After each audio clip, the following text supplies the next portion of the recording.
Magandang hapon. So ako ay nakapanggayak.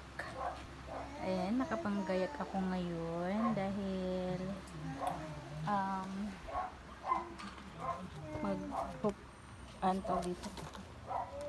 Ayan, aalis ako, maghahanap ako ng training center na pwedeng pag-trainingan na medyo malapit lang sa amin dahil baka babalik na ako ulit sa aking work.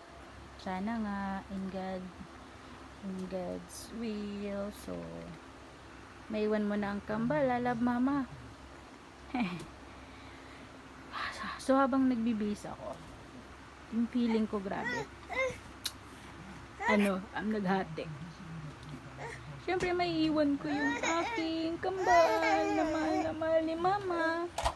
At ang isa namang nararamdaman ni mama is kung paano yung pang financially si kuya mag-aaral na din. Diba? Kaya natin yan, diba? Kaya natin yan, kambal.